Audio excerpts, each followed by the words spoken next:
Bom, semana passada o IBGE, né, divulgou que o PIB brasileiro encolheu mais 0,2%, né, no primeiro trimestre de 2019, e disso saíram uma série de análises, né?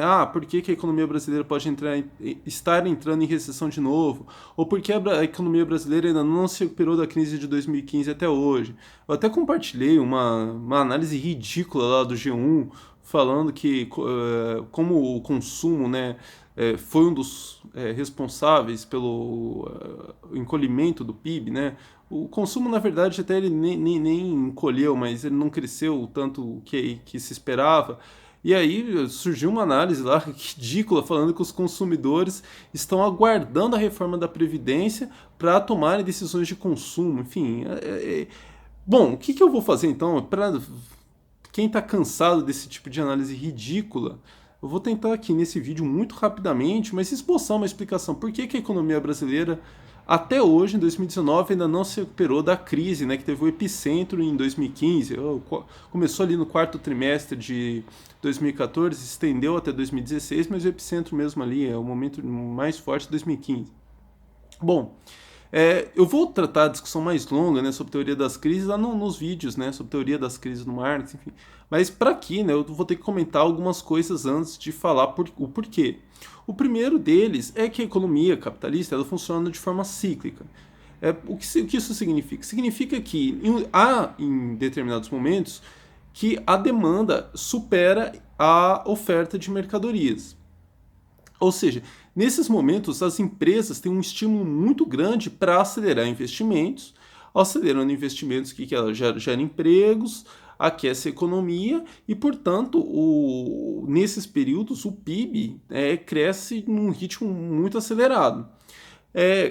Gradativamente, aumenta o investimento, aumenta a produção industrial, serviços, enfim, a oferta de mercadorias e de serviços vai se aproximando da demanda e conforme vai se aproximando, então a economia, esse período de crescimento ali, de crescimento da economia vai estagnando gradativamente até o momento em que a oferta supera a demanda. Superando a demanda, a economia capitalista ela entra, quando superem muito a demanda, a economia capitalista entra em crise. Isso aqui, assim, é próprio do ciclo. Há momentos em que há crises são mais fortes do que outras, tá? Isso aí é a análise que virá na sequência. Mas basicamente, então é isso. No primeiro momento a oferta é menor que a demanda, impulso para que as empresas investam e aí a economia cresce muito de forma acelerada. Demanda vai se aproximando, a oferta vai se aproximando da demanda, a economia vai estagnando, até que, enfim, a oferta supera a demanda. Aí a economia entra em crise, a crise vai destruir empreendimentos, empresas quebram, diminui de novo a oferta de mercadorias e serviços, então a oferta volta a ficar abaixo da demanda e aí você tem um novo impulso para que a economia cresça. Isso aqui eu estou falando a partir da forma aparente, né, da economia. Há questões de fundo que inclusive vão determinar porque em determinadas crises são mais fortes do que outras. Não é simplesmente uma questão entre oferta e demanda, mas aqui, enfim, para o propósito desse vídeo, por hora basta. Tá, então a crise tem uma função de restartar o ciclo de acumulação, de restartar o ciclo de expansão da economia. Por quê? Porque ela vai destruir os empreendimentos mais improdutivos, permitindo que as empresas mais produtivas possam voltar a investir, a produzir mais e mais e mais e ter lucro com isso. Porque no momento, enfim, se você tem muita oferta de mercadorias, todas as empresas, mesmo as mais produtivas, embora elas prejudiquem menos do que as improdutivas, a lucratividade da economia como um todo cai, então prejudica todos os empreendimentos. Ou seja, o propósito da crise, portanto, é atacar os empreendimentos menos produtivos, levar esses empreendimentos a falências, diminuindo a oferta de mercadorias e serviços, permitindo, portanto, que se inicie um novo ciclo de acumulação. Tá, então seria muito fácil se todas as economias de cada país tivesse seus ciclos de forma isolada, seria muito fácil a gente fazer análise econômica, porque ia ser simplesmente, você olhar, tal país está na fase de crescimento, agora ele entrou na fase de estagnação, agora é crise, depois tem recuperação. Por que, que não é tão fácil fazer previsão econômica assim? Porque a economia capitalista ela é globalizada. Então, os ciclos econômicos, né, o ciclo global interfere no ciclo das economias locais. Isso cada vez mais esses ciclos começam, né, a interagir um com o outro, porque mercado externo, necessidade de importar mercadorias, enfim, todas as economias estão cada vez mais interligadas. Tá. Então, qual que é. Então, para entender, por exemplo, quando a gente fala a crise, o objetivo da crise é destruir os capitais menos produtivos. A gente não pode olhar simplesmente só para uma economia. Falar quais são os capitais menos produtivos no Brasil. Não. Você tem que pensar quais são os capitais menos produtivos no nível global. Tá.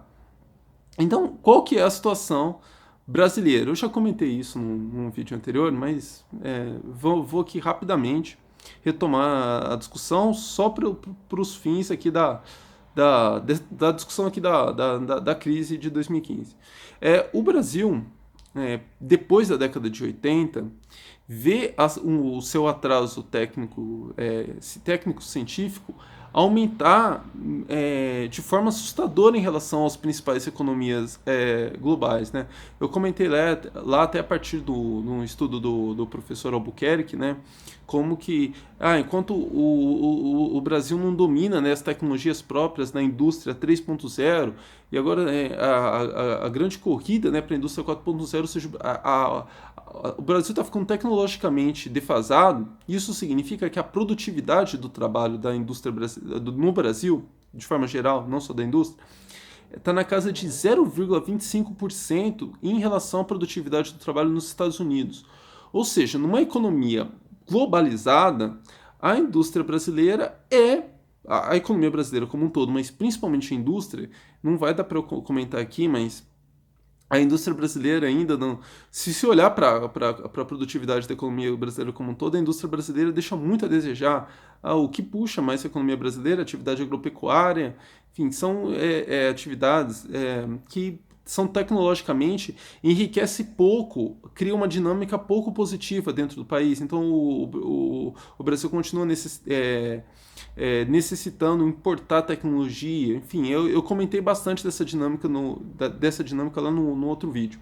O que interessa aqui é que a economia brasileira hoje ela é muito menos produtiva do que as economias centrais, do que as principais economias, Estados Unidos, China, Coreia, Alemanha, Japão, enfim, Canadá, França. Então, retomando lá, como eu falei, qual que era a funcionalidade da crise?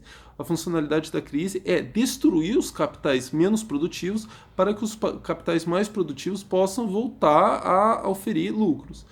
Nesse cenário, no cenário atual, a economia brasileira, principalmente a indústria brasileira, é esse capital o menos produtivo que tem que ser destruído para que a economia global possa voltar a prosperar. Porque a gente tem que ter em tela também, eu já comentei isso no vídeo anterior, que a economia global como um todo vive uma longa estagnação. Há um período, desde os anos 70, a gente vive a economia capitalista global vive um período de superacumulação de capital em função de uma série de decisões tomadas, inclusive pelos gestores políticos, né? Aquela ideia, por exemplo, crise de 2008, o que os gestores políticos lá nos Estados Unidos fizeram? Resgate, salvaram as empresas, impediram que ocorresse que aquelas empresas que se tornaram problemáticas quebrassem, criando um novo impulso, né, para que a economia capitalista como um todo pudesse ter um novo grande ciclo de expansão. Ou seja, quando os gestores políticos impedem, né, que esses empresas que se tornarem produtivas ali quebrem, eles estão atuando contra o ciclo da economia capitalista. Por isso que, enfim, é um dos sonhos dos liberais que, enfim, o mercado se defina aí, então que esses capitais mais improdutivos se explodem e a economia volte a prosperar. Há um custo social nisso que não é baixo. Hoje tem uma série de discussões, os gestores políticos norte-americanos, eles na verdade tinham a opção de não deixar Lehman Brothers, enfim, a Ford que entrou em crise, eles tinham a opção de deixar essas empresas não quebrarem. Pode ser que isso, eu estou tentando de alguma forma mensurar isso aqui em pesquisa, até agora eu não encontrei nada definitivo que diga, não, eles poderiam deixar essas empresas quebrar, que a gente não viveria uma hecatombe econômica.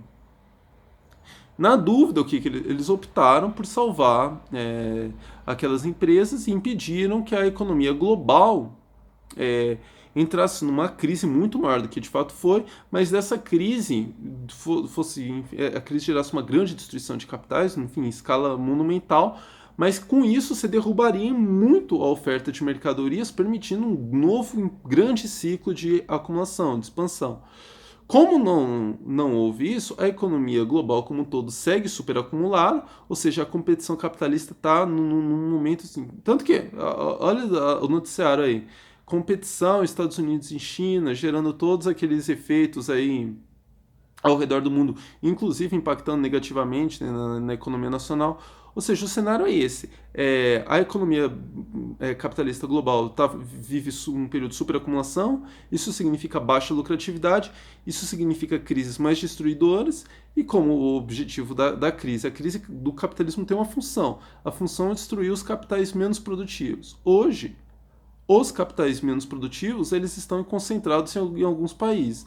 O Brasil, cada vez mais, é um desses países. Ou seja, a economia brasileira ela só vai poder ser. Ela só tem duas condições dentro da ordem capitalista para a economia brasileira romper com essa situação calamitosa em que ela entrou ali em 2015. Quais são? A primeira é a economia global se recuperar. E para ela se recuperar, então tem esse imbróglio. Como que vai surgir, ter um grande processo de queima de capitais em nível global, permitindo um novo ciclo de acumulação? As duas opções ou uma grande guerra mundial, e aí ver se o planeta aguenta, ou deixar as instituições financeiras, que cedo ou tarde vão entrar numa nova crise, deixar o sistema financeiro global aí ir para o ralo e ver o que sai disso. É um cenário muito improvável que os gestores políticos, né, assistam isso de braços cruzados. Obviamente que vai gerar uma grande pressão social, e como não está no ideário social pensar para além do capitalismo, o ideário social, a repercussão vai ser, não, tem que salvar essas empresas, tem que salvar os bancos, tem que salvar o sistema financeiro. A outra opção, então não vai acontecer nada disso. Então o que pode acontecer? É o Brasil conseguir superar os competidores externos. Então a indústria brasileira vai ter que se tornar mais produtiva, que a indústria coreana, que a indústria japonesa, que a indústria norte-americana. Isso para mim parece até menos provável do que o primeiro cenário. Ainda mais, enfim, com essas decisões que estão sendo tomadas aí. O BNDES deixando de investir, de fornecer capital para as empresas. Tanto que a solução hoje, que os próprios capitalistas no Brasil estão pensando, isso é a reforma da Previdência. Isso ainda que eu estou ignorando, pensando simplesmente a partir do ponto de vista da ordem capitalista, o que é o melhor para o capital. A reforma da Previdência não resolve o problema nem para os capitais, para as empresas brasileiras. Beleza, permite reduzir um pouco do custo ali, ajuda de alguma forma, mas ainda é muito pouco. A situação do Brasil tem que superar competidores externos que produtivamente estão muito à frente do Brasil. Então, bom, com isso eu estou tentando, né, romper de alguma forma aqui, iniciar uma discussão que seja muito mais frutífera do que essa daí, de que é, qualquer coisa, qualquer abalo que tem na economia para as análises mais ortodoxas é motivo, né, para discutir a questão da reforma da Previdência, ou no máximo uma reforma tributária. Ou ali você vai ali para a heterodoxia e fala, não, tem que a questão dos investimentos públicos. O que eu estou tentando aqui é tentar mostrar o quadro, como o quadro é muito mais complexo que isso.